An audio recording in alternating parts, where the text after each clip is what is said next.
So Handmaid's Tale, episode 12, Postpartum, opens up with this ironic, heavenly shot of Serena Joy with the baby. So now we know already that the baby is in Serena Joy's hands after seeing last week's cliffhanger where someone arrived with lights to pick up June and her baby. So this episode's already off to a tragic start in classic Handmaid's fashion. But I love how this scene is shot with the heavenly light coming through the window on this evil woman using this kidnapped baby as her own, naming it Nicole. And there's this like beautiful harp lightly playing in the background. Nice touch there. And then it just dramatically cuts to Offred on a breastfeeding machine, like an animal for these people, producing baby milk. And Aunt Lydia with a classic Aunt Lydia line, "See what a few weeks of rest can do?" Telling us it's a time jump. And Aunt Lydia praises June here for her birth and how she was able to do it on her own. And it reveals that neighbors found her, which is kind of a lackluster way for them to resolve that cliffhanger from last week. I would have liked to see the scene where someone found her for sure. And someone tells Aunt Lydia that Offred has less milk than yesterday. So this is also a problem, not seeing her kid. This isn't a healthy way for someone to produce breast milk. The mother should be around the baby. And then the sick part is Aunt Lydia's like, "You're a popular girl, Offred. Other people have been bribing me to have you next." It's like, yeah, these other rapists are basically giving their best bids to get Offred because she's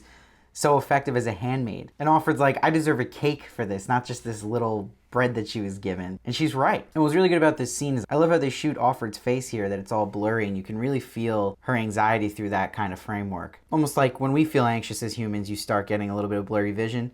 Her whole camera shot gets blurry when you feel her state of mind. So they really do connect that well to how you get in her mindset. So then we cut to a scene with Commander Waterford with Nick. And Waterford says an important line where he's like, "It was a misunderstanding with some overzealous guardians, but Nick protected our child." Now, this is also a lackluster resolution to that cliffhanger we had from 2 episodes ago, with Nick almost getting killed by these guardians. We didn't even see how that resolved, where they went, where they took Nick, and how Commander Waterford convinced them not to kill Nick. That also was a lackluster resolution to that, and some weak writing. It didn't really fill in the gaps. Kind of felt like a cheat and a cop-out. Don't just have cliffhangers to have cliffhangers. Please give us a resolution that is satisfying if you're going to do that, because then it seems like you're just doing it to do it and make us excited for the next episode. But if you're going to give us weak resolutions like this, it's disappointing because that's 2 to start the episode off. So I wasn't crazy about that. But then Commander Waterford's saying his usual BS where he's like, "The future is full of possibilities for both of us. We look out for each other." And Nick has to just listen to this like it's true, and it's totally not. And I laughed out loud when they cut to that hysterical frame of the Waterfords with the baby. That picture is so funny and so sick and twisted. And he has the best line here, Commander Waterford. He looks at Nick, he's like, "Inspiring, isn't it?" So then we go to Rita, Eden, and Serena in Serena's room. And Rita addresses this problem to Serena to her face, like, "Look, we're transporting this milk from Offred to you. It's drying up and we're short on supply." And Serena gets all touchy and insecure and like, "I know, I get it." Like, she cannot hear any bit of truth. She has to just get what she wants the way she wants it. And she's not realistic about anything. She just forces issues and causes a lot of problems. And it's so funny they show the shot with Serena Joy opening up the cupboard and there's all these baby clothes she already had ready to go. It's like obsessive how prepared she was for this. But I like they're giving Rita a lot of screen time of late. She's really showing how cool of a character she is and has a lot of potential to be very interesting. So then we see Aunt Lydia is taking Offred to this empty church. And there's Commander Waterford and Nick and the baby. So Offred's reaction is really interesting here. She doesn't even know how to feel about even getting attached to the baby at that current moment. What are they going to do to the baby? Again, they really have great camera work on Offred's face in all these scenes because everyone else isn't in that blurry focus, but she is. It's just one of those lines that pisses you off. Commander Waterford's like, "Offred, this is Nicole." When you know Offred named her Holly, that's her kid. And then Offred sees the baby and starts to lactate a bit. Actually, a lot. And the funniest part is Commander Waterford's reaction, just like he was just a little turned on by it. Oh my God. That's like the funniest understory in this whole show to me is his obsession with June as she's been pregnant. It's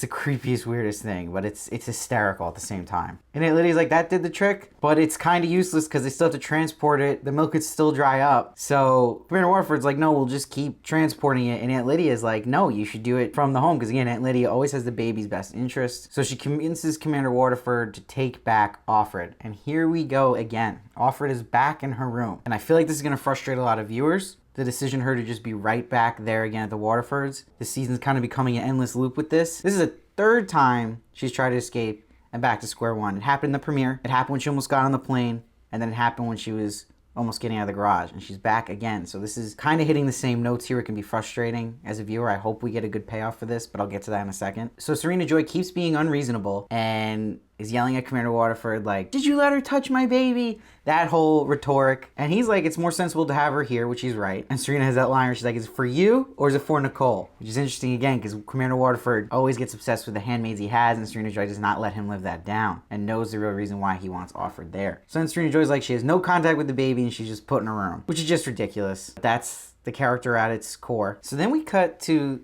I thought the strongest part of the episode is with this story with Emily going to a new commander's house, and Aunt Lydia takes her, and Aunt Lydia's like, you're lucky this commander agreed to have you. You were refused by 4 houses. So Emily's already got this bad reputation of being a troublemaker, and it's kind of badass in a way. She's like the unwanted handmaid, which is the complete opposite of Offred, who's now the gold possession that everyone wants. So again, they're really setting up this Emily Offred kind of conflict really well, because I do believe there's gonna be a point where they pin those two against each other. There is a lot of similarities in how they've been going through things, but their reactions have been very different. So we find out this guy's name's Commander Lawrence, and he was the architect of Gilead's economy. And Emily has a narration in her head where she's like, this is a brilliant man. Why would he be the one who wanted me as a handmaid if they know I'm trouble? Which is interesting, because then you worry like, okay, how bad is this guy then that he wants Emily? And then you see the inside of this commander's house. It's very different from the Waterford's house. It's messy, it's not clean, it's dark, it's very abstract art everywhere, which I'd like to see now, which was really interesting to me, was seeing another perspective of another commander's lifestyle in a house. We never really got to see that. And the guy's hard to read. Honestly, you feel in Emily's shoes because you don't know if this guy's evil or maybe he's actually a good one in some sense, but there's already red flags where he's like, my wife's upstairs, she's sick, she's not coming down. And then it's really bad when he yells at the Martha and he's like, don't touch my stuff. Do you want another beating? You're like, great, Emily is screwed now. But Emily's tough as nails, so you're like, at the same time, she's the right one to try to handle this guy. Then Emily looks at a book and he catches her and he's like, you know what the penalty for looking at a book is? She says a finger. And he's like, in the good old days, it was a hand. So now you know where his mind is at, and that he believes that the more cruel the punishment, the better it was. So this guy is making Commander Waterford seem like a nice guy. And then you totally fear for Emily here. So that was interesting. That was piquing my interest and added in an interesting new character in Commander Lawrence. Also a good acting job on his part. And on Emily's part. So then a really important scene comes with Eden and June in the kitchen. Eden says he would want a child to be raised by people who really love each other, referring to God. Now, the really interesting thing about Eden is this episode really highlighted how pure of heart she really is. She's just brainwashed, like I've said, and has been manipulated, raised into this society. But it's sad because she actually represents to me someone who is very religious, clearly, but actually keeps her word on it, and she's not hypocritical about it. Like, she truly believes in the law of religion and follows it to a T, and way to a T. But she's not a hypocrite like other people in Gilead, and this would obviously be her downfall. Eden's like, what if you had that chance to have love and the baby? And June says, in this place you grab love wherever you can find it. June, I think that's a bad idea, and you knew this was setting up now Eden for her death that everyone was predicting because of her getting with Isaac. And right at this moment I was like, okay, that's it for Eden. She is done because she's gonna listen to June. June, bad advice. I'm sorry. I get you have good moral standards here and going for true love, but in Gilead it's not the smartest thing because it can easily end up in death. So that was one of those moments you kind of roll your eyes at June. I know I did. And it's unfortunate because it was finally when these two bonded, where there's always been a little tension because of Nick between the two of them. And you know that right when you start to like Eden a bit, shows love to do this, where you start to like the character, they say something, they get a big revelation, they're gonna die.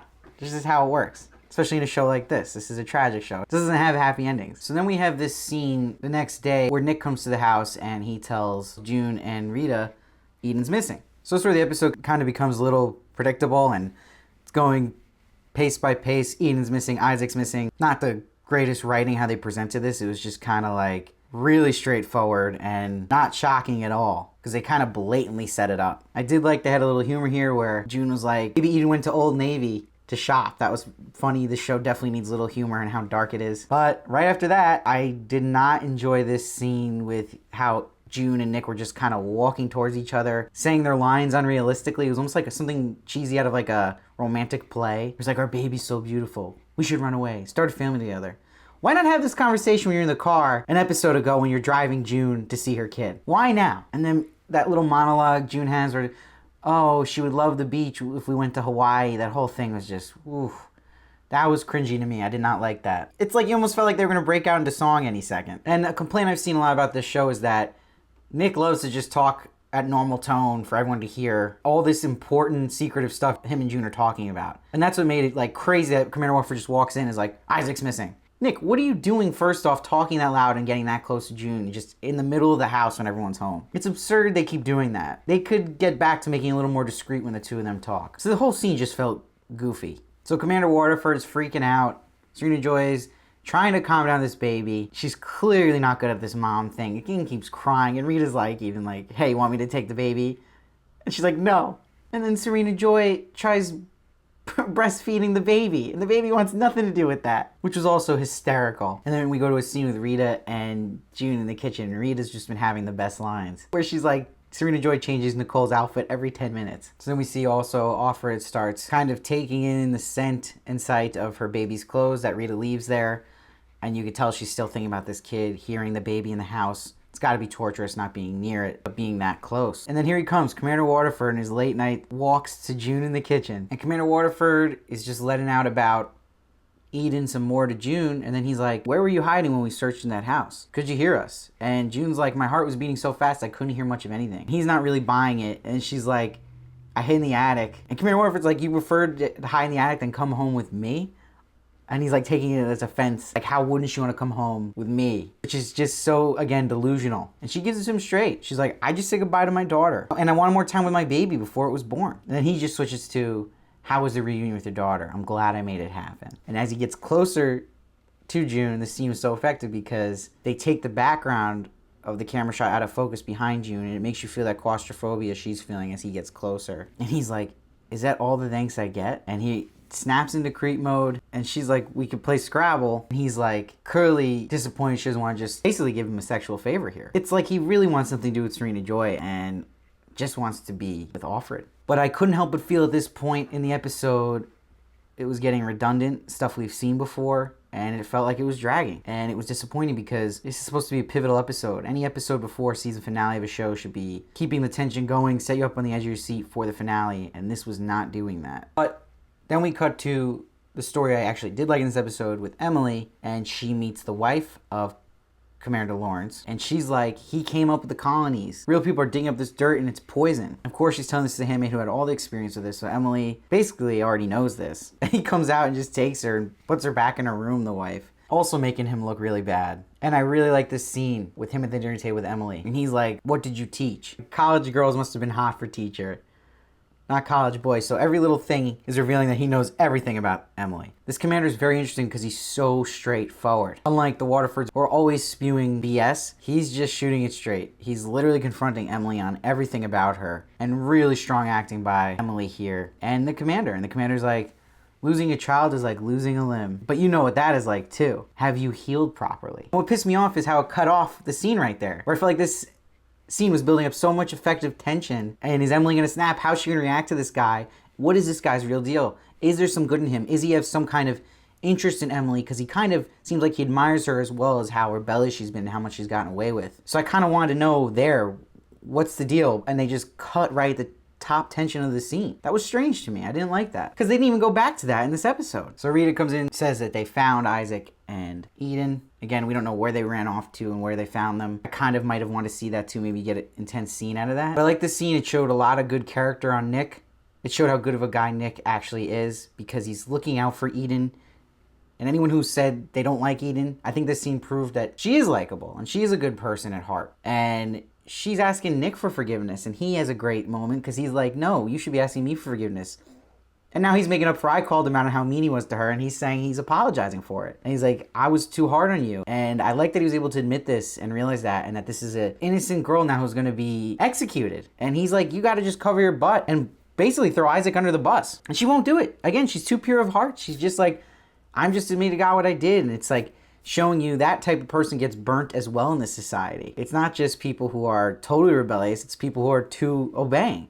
Because Serena Joy, Commander Waterford, and Lydia, they've all shown signs of hypocrisy. And it's what keeps them going and afloat in a way. But Eden hasn't. And she's going to pay for that. And they show how true to her word she is. And Nick's trying everything, and he just can't convince her to save her own butt. So then we get to this gym pool, and you know this is it for Eden and Isaac. Especially because The trailer for the season, which was way too spoilery, showed 2 people being dead in a pool, and everyone's been talking about it and theorizing it. So now you know, seeing this pool, it's gonna be them. You knew from the beginning this episode it was gonna be them. But it's hysterical. It's in like this gymnasium pool for such a dark moment in execution. And the psychopath Serena brings her kid there to watch, which is just insane to have a kid around that. And this executing and Offred seeing this is gonna add more to her conscience to deal with.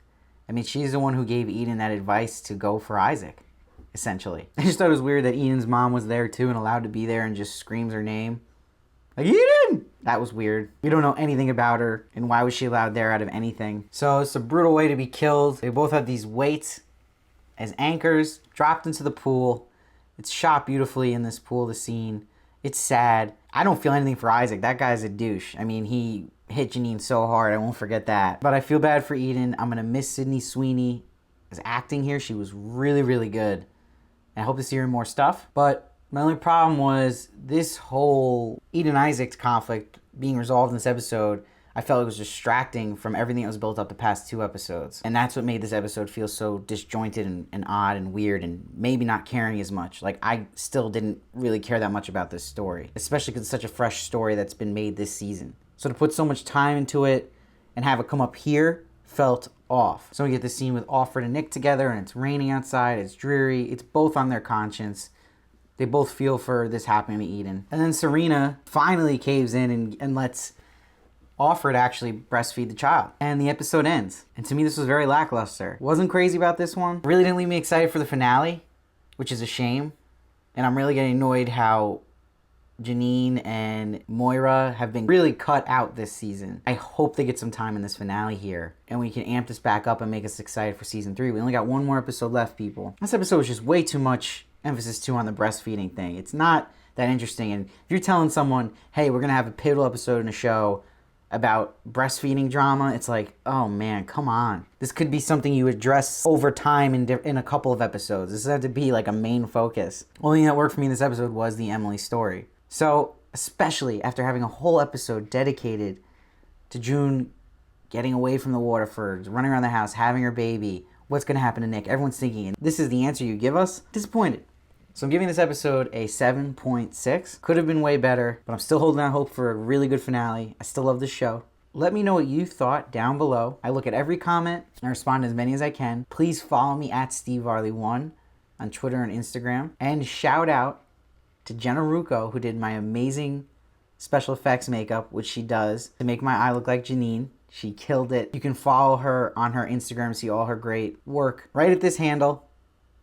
And please subscribe to my channel. My review for Handmaid's Tale gets posted right when the episode airs, so you don't want to miss that for the finale. I do a bunch of movies, TV shows, celebrity interviews, you name it. Praise be. I'll see you next time.